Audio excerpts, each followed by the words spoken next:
We're with Dr. Ross Duffin, the Artistic Director of Quire Cleveland, and we're talking a little bit about the ensemble that he helped create it. So, Ross, tell us, 2008, this group got started. What was the impetus for it? Well, a lot of the people who are in Quire now were actually singers in Apollo's Fire, which is the Cleveland Orchestra that does so well here in Cleveland, directed by Jeanette Sorrell. She hires good singers, and so we made a good chorus. And my wife and I have been actually singing with Apollo's Fire since the very beginning in 1992. And there would be soloists that would come through with Apollo's Fire, and they'd turn around to us and they'd say, you guys are the best chorus I've ever sung in front of. And so we talked with Jeanette about perhaps programming an a cappella concert. But I think it's not her interest. Apollo's Fire is an orchestra, and I think her main interest is music with instruments. She loves the chorus, but I think in the context of orchestral music. And so a group of us decided that we would form Quire as a professional group that included some of these same singers and others that were, for example, involved with the early music singers at Case Western Reserve. It's a group that Beverly founded in 1978 and directed for many years, and that I've been doing now since 1999. And so there was a real cadre of singers who had a lot of experience doing early music, both with Apollo's Fire and with the early music singers at Case Western Reserve. And so we got together and had a reading session, and it sounded good, and so we decided to do a debut concert, and that was in the fall of 2008. And so it's gone from success to success since then. We've had more singers involved. I mean, people move away. We've tried to concentrate on local professionals so that we have the ability to do run-out concerts, to repeat a program that we've done before. I think the group's been getting better and better. The fact that we've worked with such great guest conductors as Scott Metcalf, his group Blue Heron in Boston has achieved tremendous success. Alex Ross, the New Yorker, cited their work as just absolutely sublime. So it was great to have him come in, and he directed the first performance we did of this German program in Cleveland last year. And then in the fall to have Tim Brown come in, and Tim, for 30 years, led the Clare College Cambridge Choir and produced what I think are some of the best mixed choir recordings ever done. And to be able to work with him, to have rehearsals every day for a week, long rehearsals, and experience that was really tremendous. And so the group, I think, has gotten better. We have sung a lot together and really achieved more and more in terms of ensemble precision and tuning and diction and everything else.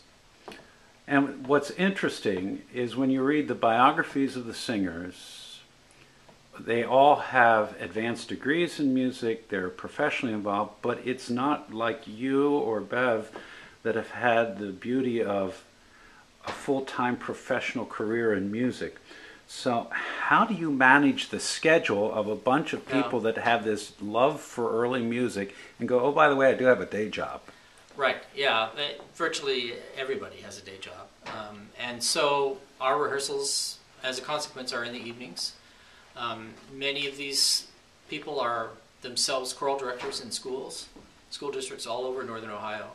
And so when we are approaching a performance, we use doodle calendars. I don't know whether you know about doodle calendars, but it's an online calendaring system where each person can go and fill out their availability for a range of dates, and that's how we decide when our rehearsals are going to be, and we go from there. I mean, we decided early on that it was going to be a professional group, that people were going to be paid for their participation in this, that was the only way to keep it at the standard that we needed. We audition when people come along and say they'd like to sing with us. They get auditioned, and we've been trying to raise the amount of money that we pay people to make it more worth their while, so it's always going to be for them a priority. But we we recognize that we're not paying a living wage for anybody, and yet these are really excellent, outstanding singers. And the more that we can offer to them, the more it becomes a priority in their lives. And that's the great thing, obviously, for the group.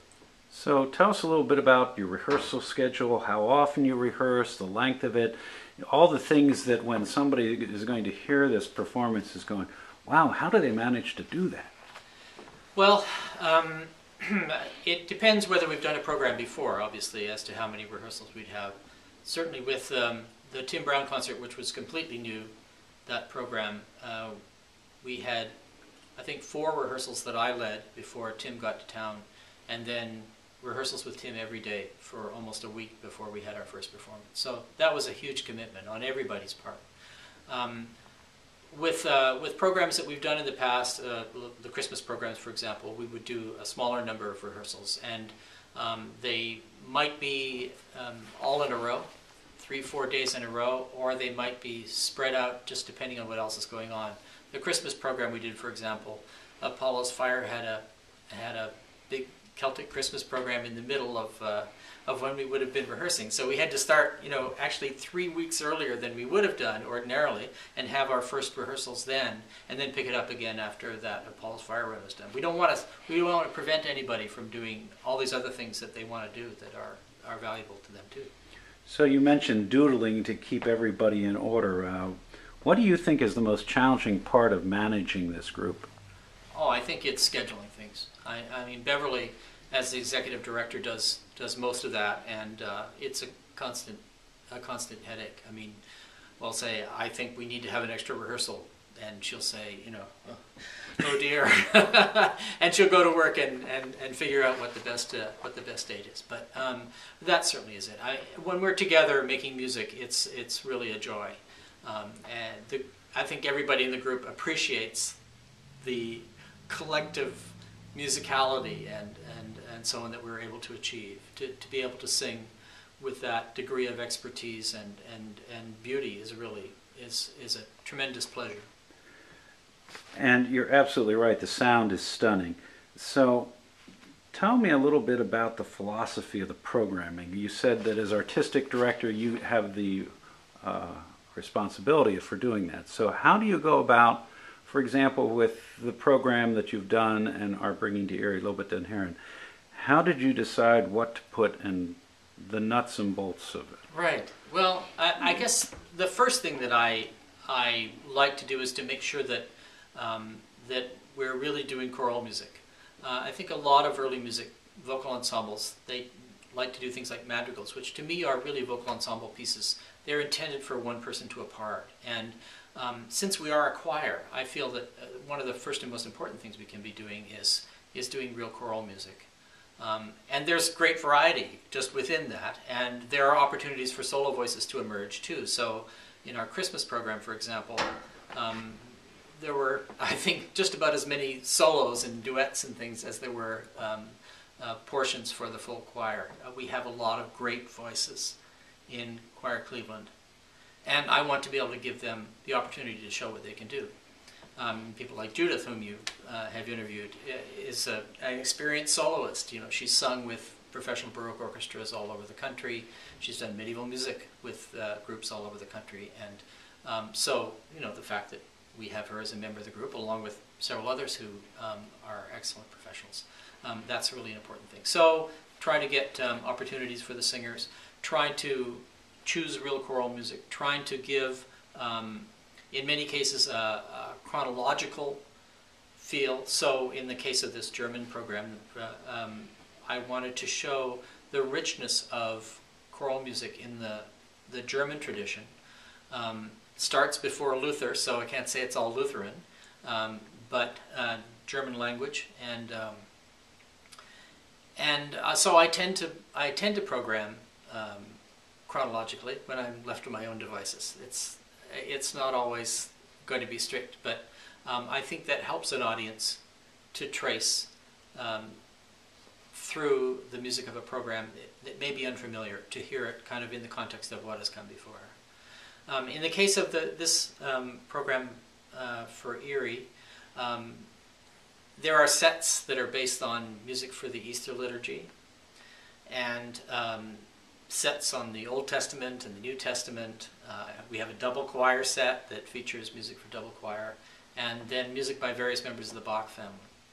And I think the thing that I wanted to show most of all was how some of these same traditional melodies that maybe we know from Bach actually have their origins hundreds of years earlier, and that there are beautiful settings by composers from the late 15th century, from the 16th century, that set this music beautifully, and that for choruses are absolutely gorgeous, beautiful to sing.